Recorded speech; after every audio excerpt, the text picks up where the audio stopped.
Hello, welcome to this live broadcast on QTV. I am Mamadou Mbodj. This program is really the Ministry of Transport's program, the Ministry of Transport, Works and Infrastructure, and we're here to discuss one topic: management of risk factors of road traffic crashes. Interestingly, it's got in brackets speeding. That's the emphasis. I mean, recent indices around the world have been showing that the Gambia ranks regrettably highly, really quite high in these rankings.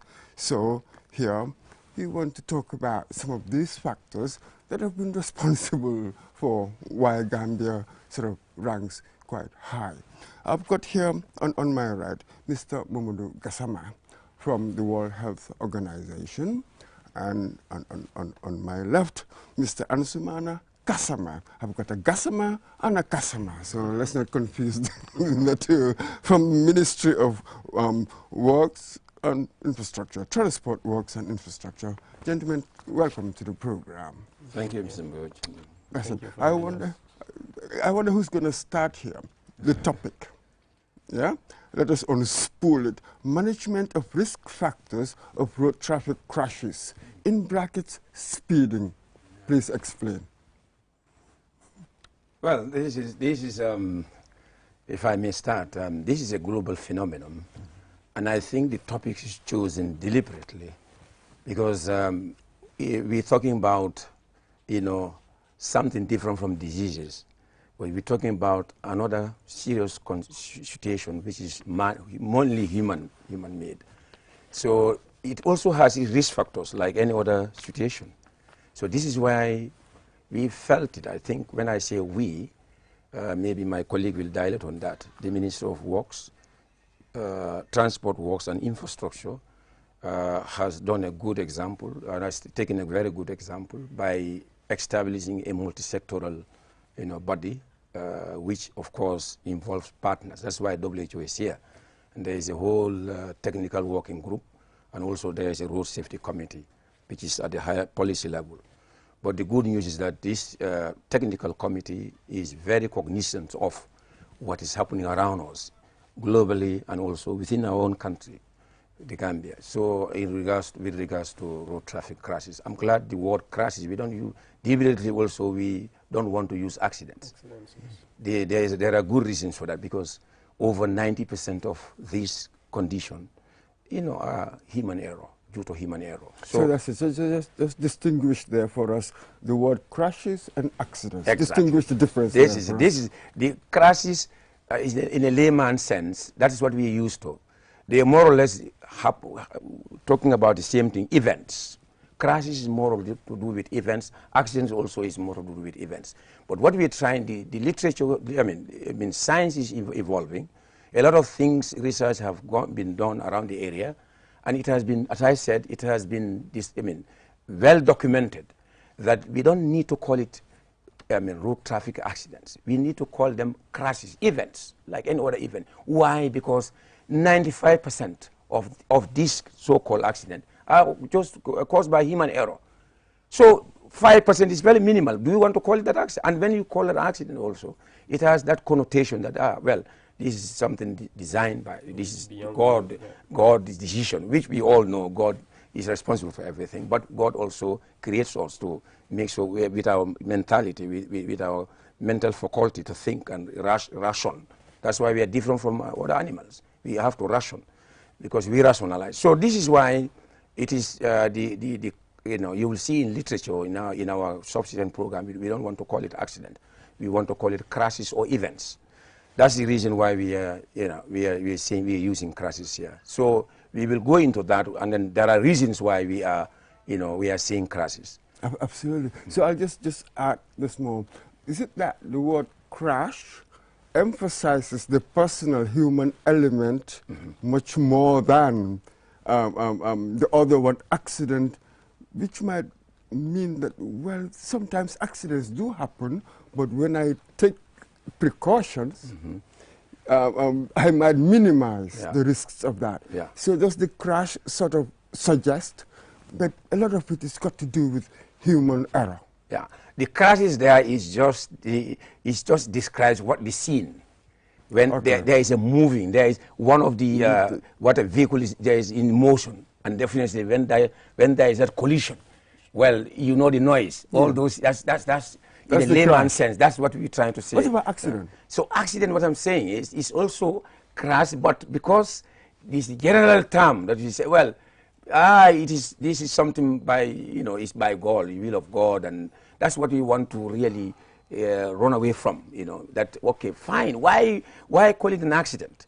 Because when you say in our local context, accident is, well, majority of us will say, no, I think it's God's decision, it's an accident. That's it. You see? So this is where we are, because of the overwhelming evidence that we have around it now, it should not be called an accident. All right. That is the reason. I think I see your point. You see my point. You're trying to make a distinction between the physical act of a crash and the ideas associated around crash. Exactly. Fantastic. Now I'll come to you there. From the Ministry of Transport, Works and Infrastructure, I wonder, what's the relationship here? What's the deal?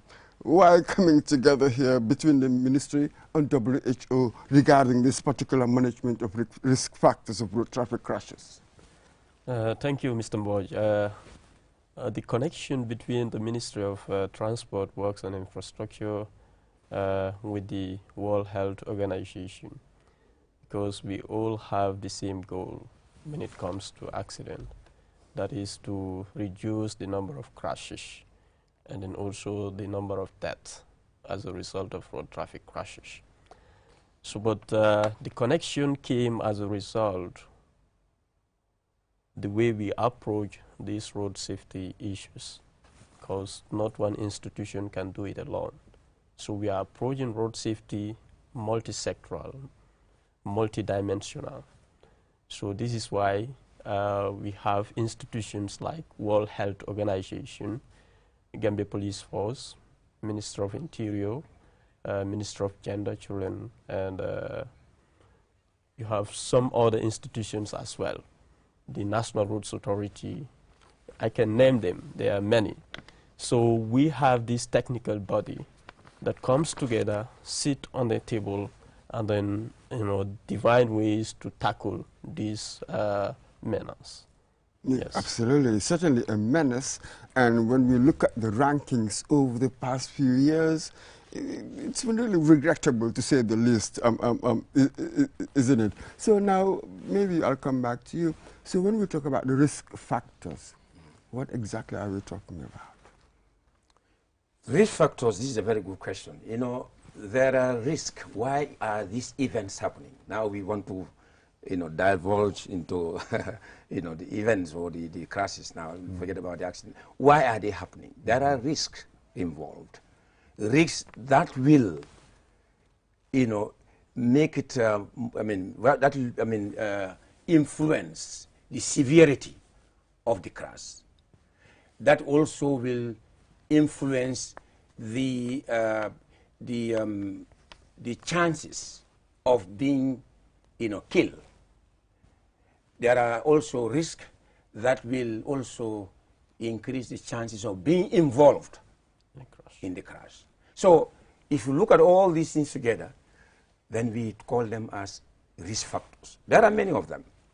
So if you want to now break this down, you will look at one important thing is the speeding, which we will talk about today.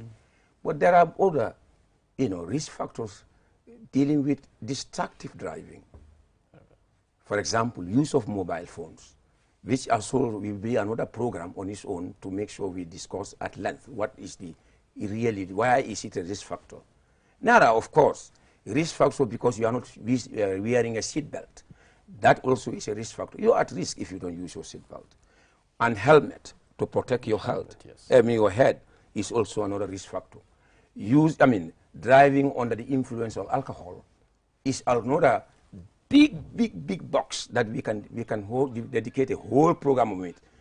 And there is also another one, which is, driving, of course, under the influence of drugs is another one. So, and then, of course, police also, they have, the Gambia I'm glad that the police also because of the analysis they do, they also have their risk factors. But these are the global ones, you know. But of course, at our own level here, I know the police also have something like dangerous overtaking, dangerous parking. All those things are there. I'm sure if the police, one of the colleagues are here, they would have given you more on that. But essentially, globally, these are the big killers. One, you driving under the influence of alcohol, you driving under the influence of drugs, you driving without seat belts, using seat belts, you are riding a motorcycle without using helmets, you are driving under the influence of alcohol, you are, over speeding. You are not respecting the speed limit. So if you all add all these risk factors together, they are the ones responsible for this menace on on the roads around the world. So but there you've mentioned the police. Here I will bring in Mr. Kasama. So with the ministry, what is it that you can do? Because just as you said earlier, it's a multidimensional issue, isn't it? You have different institutions that would be involved. Here he said the police. What would you do? But with the ministry, what is it that you can do? Is it in terms of legislation, policy making? Where does the ministry come in and what can it do? I think the ministry's role here would be in terms of the policies and programs. We develop policies and programs, we put it on the table, and we implement them. Yes. By implementing them, it's not only the ministry that can implement. This is why the multi-sectoral approach comes in. You have the police, you have the National Roads Authority. They are all key in this because road safety, it's beyond, beyond policy level. It has infrastructure bit of it. The human, behavior on the roads is also a factor there. So the ministry's role in essence is to develop policies and programs and implement them to ladder. That's it. So how does the WHO complement the ministry, as it were, in this? I would like to think that perhaps you were part of the analysis, the team that would analyze what's going on, then perhaps try to come up with some solutions to it. So how does WHO works well on behalf of the United Nations system.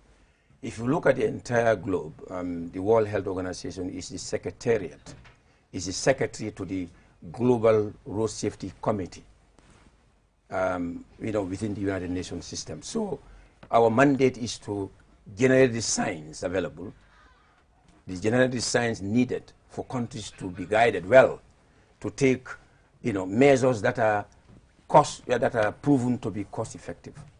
So that's the business of WHO, generating the evidence and giving the advice, technical advice, scientific advice to governments, using that evidence to contextualize, using their own context, because it's not like what you can do in Europe, maybe in America, you may not be able to do it here. But what is the science is the same. It depends on how you want to approach it. If there are many ways to kill the bat, you either use the stone or whatever, So it depends on the country. But our mandate is to generate the science that is useful, the science that can guide countries. So this is why we are in this together. And as I said, globally, WHO is the secretariat to the Global Road Safety Committee. So our business is really to make sure that we give the advice that is necessary to that group, at the same time to countries. So it's like any other disease, because you don't look at it as only maybe an economic problem. Of course, it is also a health problem. And that's why roads traffic crashes, injuries have featured very well in the SDGs. This is one of those critical, you can't. It's one of those indicators. If you can work towards achieving, sustainable development goals, you cannot leave road safety there. And then, in fact, there is a big, broad statement which says that we need to really improve the efficiency of transport system, and therefore you can only do that when you address road safety. So it is like a big box, and WHO is in there to, as I said, to generate the science and to work with mobilize global action in terms of partnership that is required to support countries, because as he said, this is everybody's business. Because when you look at a crash, 1.35 million people die globally every year as a result of road traffic injuries. And unfortunately, that's why I say it's not, why should we call it an accident? If you look at globally, it's very unfortunate, 1.35 million people die. And if you look at the, the statistics, death by 100,000 population, if you look at all the regions, WHO has 7 regions, the entire world is divided into 6 regions. Region for the Americas, region for Africa, region for Europe, region for Southeast Asia, and so on and so forth, and so, Pacific, Middle East, you name them. Now, globally, global average is about 18 deaths per 100,000 globally. All the regions added together. Now, in our part of the world, African region, is 26 deaths per 100,000 population, far more than the global average. The one I saw today for Gambia, 51 point something for Gambia. So WHO, your website. So you can see. Now, you go back to Europe, it's 7. It's just about 9 per 100,000 population, 9 deaths. Now, look at the global. Let's go. That's why I just want to make this thing clear to the public, why we don't want to call it an accident. That's number one. Why is it that there is a big difference between, you can see, the regions. Our own region, I don't want to go into order, but our own region is the highest. And again, if you look at it, Modu, if you add all the global fleet of vehicles together, the developing world only have 1% of the entire fleet of vehicles in the world. Only 1%. And with that 1%, we contribute 13% to the global road deaths. 13%, 1 against 13. Now go back to the developed world. Go back to the developed world. Now, the developed world, they have, about 40% of the world vehicles, but they only contribute 7% of the world global road deaths. Can you imagine? Absolutely. And this will bring me to my next question. I was about to interject there. You're talking about there are many ways to kill a bird, granted, but somebody else can say that some ways are more effective than others. Yes. So earlier on you talked about cost effectiveness. Yeah. Then I will come straight here to the Ministry of Transport. What about policy effectiveness? Because we've been talking about this sort of thing for a very long time now. What policies have we come up with? How effective is it? So all the stuff that we've been implementing, are we getting the right outcomes? What trajectory are we going? Yes, I think we are on the right track. The ministry's Show role, me the indicators. Prove it. the ministry's role here is to coordinate. The ministry is playing the role of a coordinator in this whole thing. This is why we have other institutions on board. We developed a strategy, the road safety strategy. In that strategy, we have about 8 strategic directions. And then those 8 strategic directions, education, road safety education is key, which the working group has embarked on. We go around schools, talk to kids about, road safety, how to cross the road safely, and the like. And we also have, in that 8 strategic directions, enforcement. There were talks around the review of the Motor Traffic Acts. And then that is because we see that the Motor Traffic Act is obsolete. You have some provisions there that are obsolete, that are as old as I don't know how many years. So the ministry is doing all that just to see that the number of deaths on our roads reduce and the number of fatalities.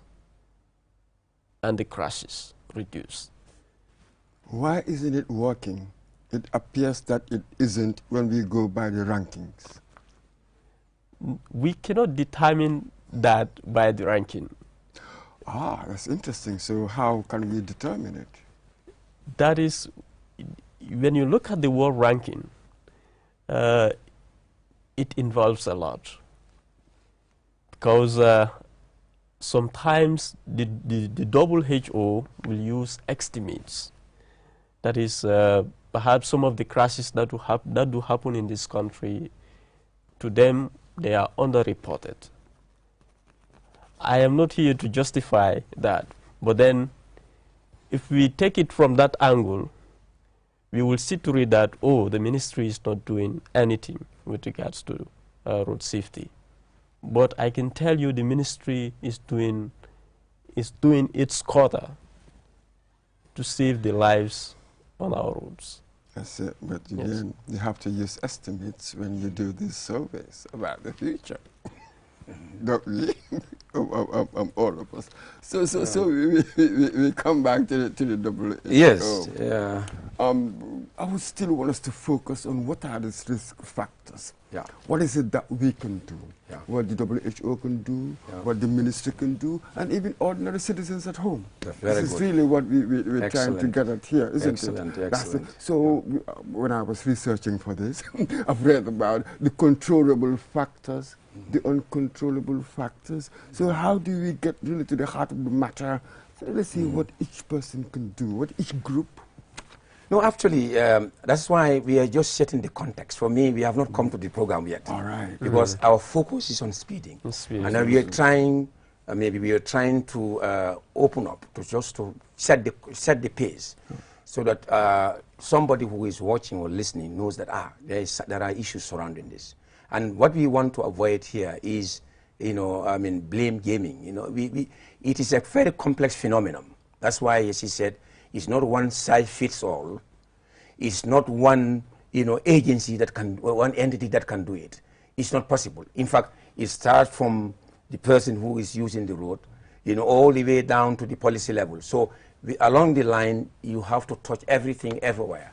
And that's why we are setting the context. The risk factors are many, but if you want to divulge on all, we cannot tackle all of them on this program. So our emphasis today is speeding. Fantastic. Why? So get into it. Now we go to speeding. Why are we interested in speeding? Now, globally, speeding is responsible for, about 1/3 of all the global road deaths. 1/3. In fact, that's the minimum. It's beyond that. But the minimum is 1/3 of all these 1.35 million people who die every year on our roads globally. 1/3 of them are due to speeding. Now, what is this speeding?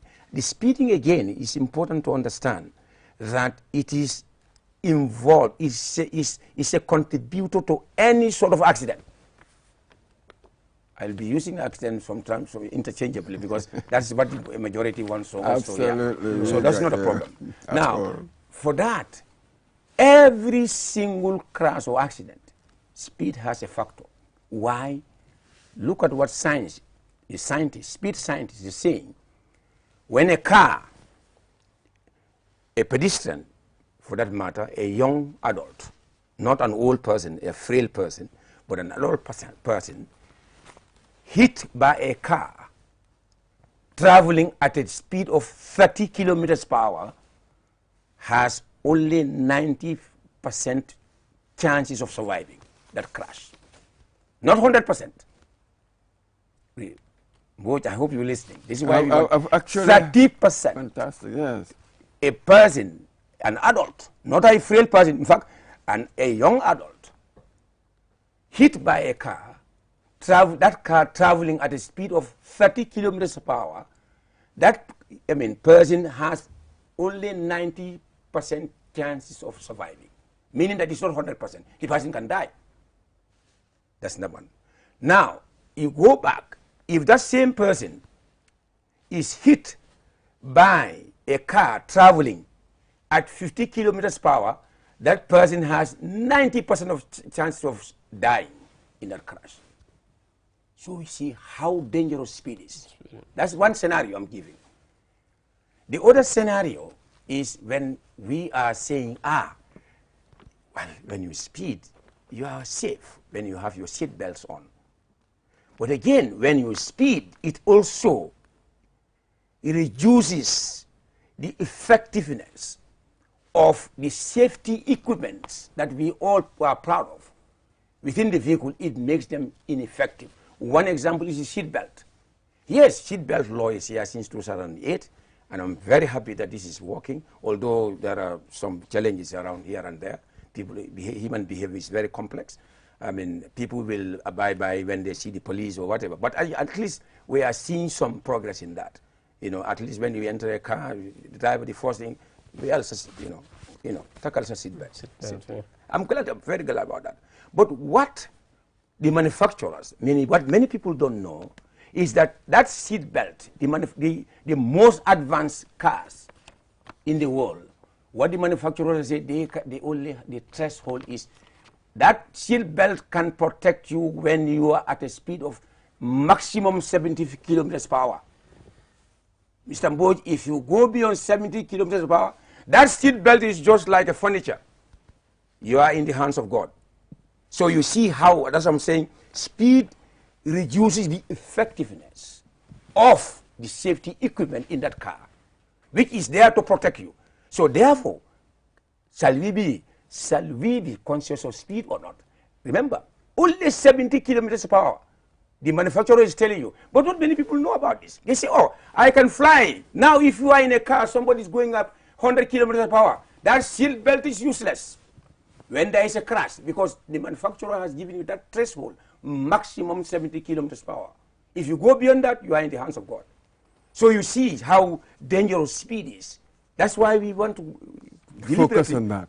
There are a lot more. I mean, absolutely. We can talk more about others, but today speed is so that we know, and that is very important for us to understand. And even now, that same speed is telling you that those same manufacturer. That's for the front person in the front seat. When you are the driver, that's the 70 kilometers. But when you are on the side, because some vehicles now, the modern vehicles, you can be at the back, rear seat. You can put your seat belt. That again it can only protect you when the car is traveling not more than 50 kilometers per hour. So when you speed even above 75 kilometers, you are changing the chemistry altogether. Absolutely. Now I'll have to bring in Mr. Kasama here. Yes. That is all absolutely. When we look at the literature, that's all very true. But again, there's another statistic. Now, when it comes to accidents and the deaths from accidents, countries sort of low income and middle income countries, we are very high up there. With speeding, you can see that all over the world, isn't it? So what is it about our own setup that is giving us such high, rankings, really? So we have to tackle that, don't we? The human element of speeding, that one thing. But what about what they call about the engineering, the laws, the regulations, the enforcement that would encourage that? How would you respond from the ministry? Yes, I think speeding is problematic. If you look at our context here, perhaps one can say the nature of our roads contributes to speeding. And as a result, some of us would start bringing these obstacles, the tires and then other stuffs, and place them on the road just to deter drivers from speeding. But in doing that also, they cause more harm than good, because you put those tires, if you use this Mandinaba-Jarasuma highway, you find a lot of those things there, and they are not helping, because when you place them there, there is no reflector on those things. Particularly at night, it becomes dangerous for drivers.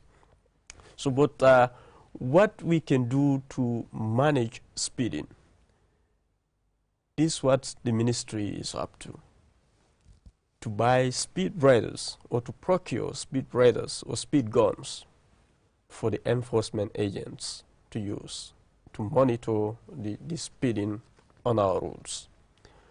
Otherwise, we build speed humps at strategic locations where drivers speed in collaboration with the National Roads Authority. So these are some of the things, these are some of the measures that the ministry with stakeholders are taking just to minimize speeding on our roads. And also to erect speed limit signs. That is to inform drivers or road users that you should not exceed this, let's say, you should not exceed 30 kilometers per hour in residential or built-up areas. When you do so, you run at a risk. Anytime you just lose control, it becomes serious and dangerous. So these are some of the things that the ministry with stakeholders are working on. Just recently, the Honorable Minister just handed over these signs, speed signs, to the working group to go install them in the Greater Banjul area.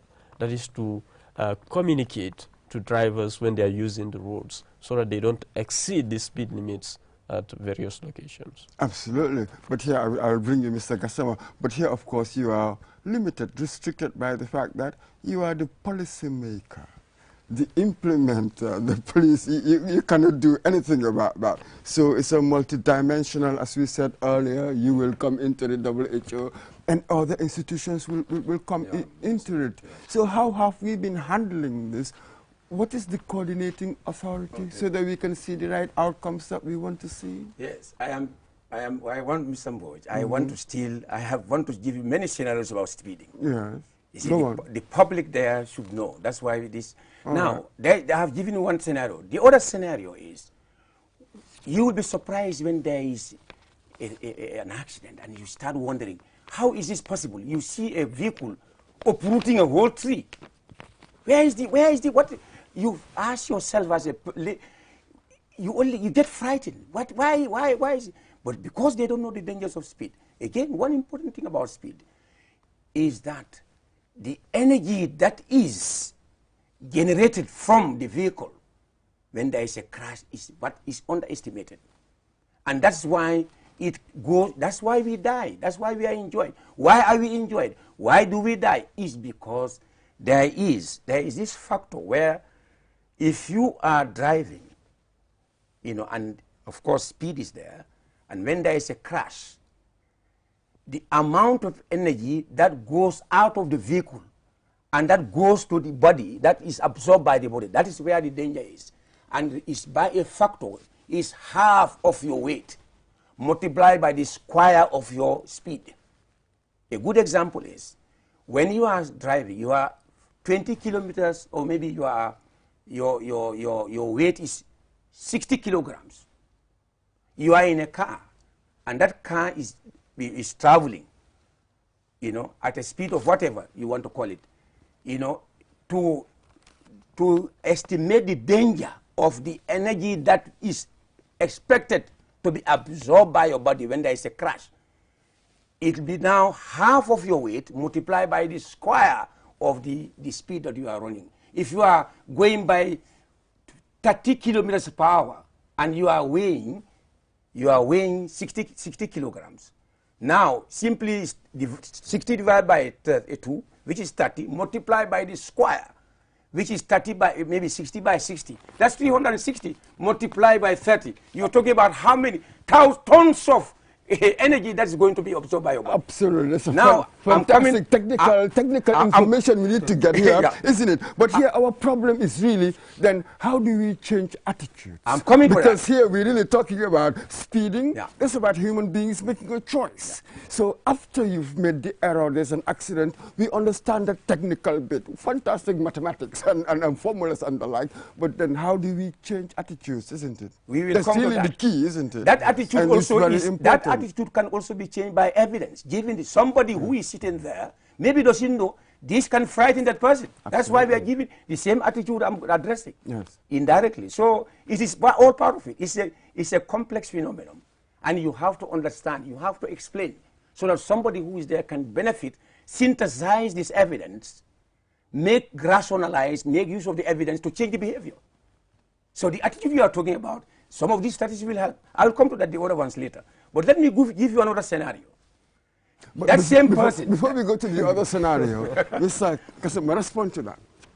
What he just said. I mean, because really, when we talk about speeding, we're really talking about human choice, isn't it, in many ways? And we've been talking about this for a very long time. Some of us, we are commuters daily using this transportation, public transportation, and we see what's going on. Whatever message we are sending out there, somehow is not being as effective as we would like it to be, isn't it? Really, that's why we are still dealing with this rankings, with these statistics. So how do we tweak the system really to have the impact that we want to have, isn't it? That's the challenge for everybody now. Yes, I think it has to do with attitude. And then to address attitudinal change, we have to talk.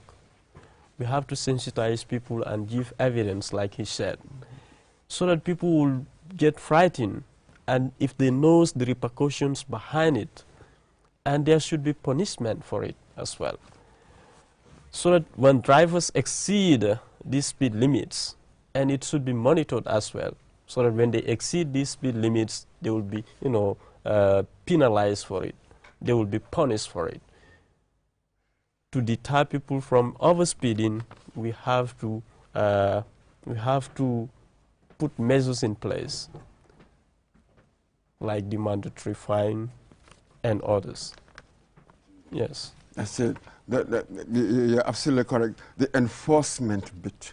We're going to come to that. Yeah. Because really, for a long time, we say that we are quite ineffective when it comes to enforcing and the like. Everything is just so lax. But that's the key, isn't it? Yeah, yeah. There's the enforcement bit. And people's... There are a lot of... Because if you look at it, the risk factors, internally, look at the driver himself, or not only the driver, even the pedestrian, who is hit also has a role in this. Because when you speed, certainly your speed can be underestimated by somebody who is crossing the road. And that's why both of you are important. And that's why we need to really know why speed is dangerous. That's why we are talking about it. We'll come to the other. There are many, if you look at the questions you are asking, are excellent. But we can also go after them and then one by one and answer them. But maybe he will help me, going into all those. But the science is there. How do you address speed, and how do we, as a country, can do it? There is no magic formula. It's the same principle. Yes. Enforcement that you talk about is number one. But enforcement is not only, but enforcement and penalties. You see, they go together. This is what has been proven, in the literature, that you can, with that, you also 40 to 50% of the speeding can be reduced when you combine the two, enforcement and penalties. And that's why we say some countries go to the point is on the spot penalty or fine, you must pay. And once those, so combining the enforcement also, what science has revealed is that the presence of the high visibility of police on the road reduces the number of speeding, and also automatically reduces the number of crashes, because people fear more of fines than the risk themselves. Because some people have had conversation with drivers, they say, no, I speed. When I speed, I'm okay. That's the time I'm alert. They are not talking about, they are not afraid of the risk involved. They say no. But the moment there is a police presence there, and I'm glad they started it. It's a good work that they're doing, and I think they need to be supported. Being on the road, the presence of the police on the road, science has said that, science has revealed that it's more impact, especially when you add the enforcement and the penalties. They work together. So if you are able to support the police, resources must be available for them, so that we see them more on the road. You will see a lot of these things will go down, because people will fear those, the police on the road, and then they say it's not only the police be there, but you'll be fine. You'll be this. But again, this has to go back to the law. Even the law, as he said, the Motor Traffic Act, needs also to be, reviewed, because the one critical factor, which is, consumption of alcohol, blood alcohol content, BAC, there has to be a threshold. And that's what WHO recommends, 0.05 grams per deciliter. Is that what is needed? But again, the law is not there. Now, when you are under the influence of alcohol, you have an accident, for example. The police one say, you always smell. What can you do? So when you take this to the magistrate and say, I need evidence on the table. How can you tell me that this person has this amount of blood in alcohol, in the alcohol in the blood? So it is not there. I have read it. Absolutely. Now, I was coming here. Then we'll bring in a representative here from the ministry. Absolutely, I understand the point about having checkpoints, having lots of police. It's certainly a deterrent. When we look around the world, though, with countries with the least number of accidents when it comes to these rankings, they don't have checkpoints at all. So it seems there are more things at work than merely having the checkpoints. So I'm going to come to you because you're from the ministry. Let's be honest, for a long time, our policies, our analysis, our legal framework, it's been one thing, but when it comes to the reality, you know, implementing something, getting the outcomes we want, there's been an issue. We've not really been getting that, isn't it? You are a young chap, you are young. How do we move away from that old narrative, isn't it? We've been talking about New Gambia. How do we move from that old narrative? It's always, oh, we've done this workshop, we've done that. But again, when it comes to measuring outcomes, let's be honest with ourselves. How would you respond to that? I would say, in this case, is commitment and the political will is key in all these things. In everything that we are doing, we need to be committed. And then we look at the benefits, not the immediate benefit. Yes. So, me sitting here from the ministry, I am from a home, I'm from a house. Likewise, somebody else sitting there is from a house. So when we all come together, we have the same goal, obviously we will achieve that. But then there should be commitment in anything we do. Absolutely. Yes. From all what we call the stakeholders. Yeah. This is you see, as I said at the beginning, this is a complex phenomenon. Yeah, and that's why I don't like blame gaming. I told you. This is one, let me tell you what science is saying. Every crash that happens in the world, or every crash that happens in this country, every crash or accident is different from the other. So this is why it's complex. So circumstances surrounding, if you go deeper analysis, circumstances surrounding each of those accidents, we call them, you know, happening in this country, they are different. They're different. One, because the factor can be, a driver could be maybe under the influence of alcohol. That same driver could be sleeping. When the other accident, the driver is alert. Maybe the human error from the side of the on the side of the pedestrian is also there. So again, let me go back to let me go back to. But do we have any studies that would disaggregate? Yeah.